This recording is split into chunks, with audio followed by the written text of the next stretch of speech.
Good evening mga kaparot.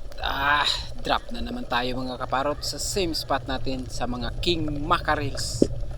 Dito na, ikalawang hakmal na yun. Napakailap, nagpapahabol pa. Pangatlong sakmal. Tira, susapul. Hoy, mintis. Unang mintis sa unang drop. Ito, pangalawang isda. Barakuda, almost 1 kilo din to. Sus, nagpapahabol pa rin. Napakailap talaga. Sige, habulan tayo. Tsak, matitira din kita. Pero, sus, pangalawang mintes. Ito, ikalawang barakuda. Pangatlong isda. Sana naman makuhuli ka. Sus, pangatlong mintes na naman. Ito, ikaapat na isda. Si shark mackerel ulit. Grabe, pangatlo na yung mintes. Sana naman mahuli to.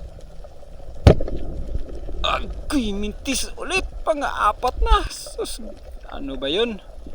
Buti na lang at nakabawi sa panglimang isda. Unang isda.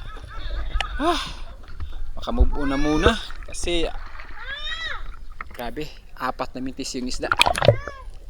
Di na yun tama. Parang may mali na.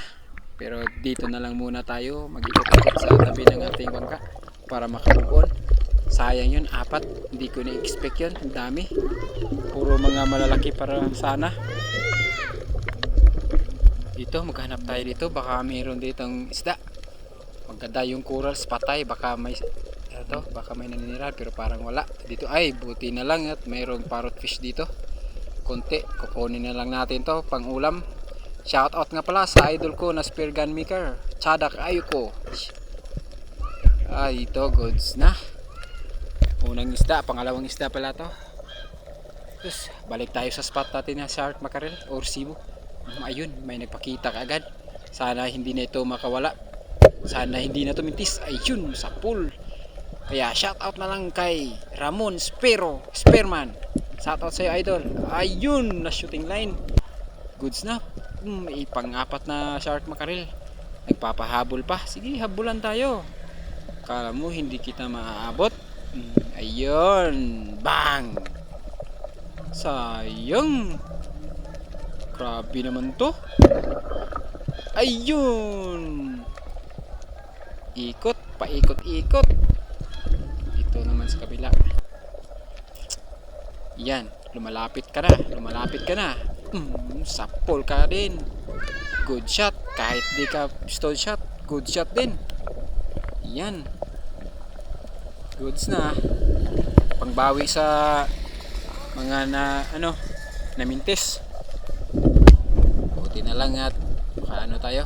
Kaya hanap ulit tayo ng mga isda. May naaninag ako ditong katambak.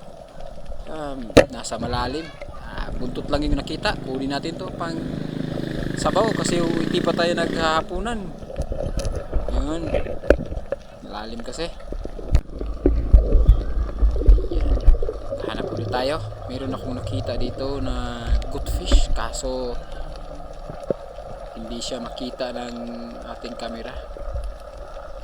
Ito, kita pala. Ayun, abot ka na. Goods na. Pagdagdag sa ating ulam.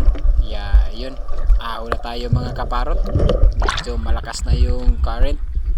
Kaya ito lang yung huli natin ngayon. Goods na. 5 shark mackerel. Tapos may 2 goldfish. At saka isang parrotfish. Goods na to. Sayang yung 4. Hindi nakuha. Pero salamat na lang. At meron talaga.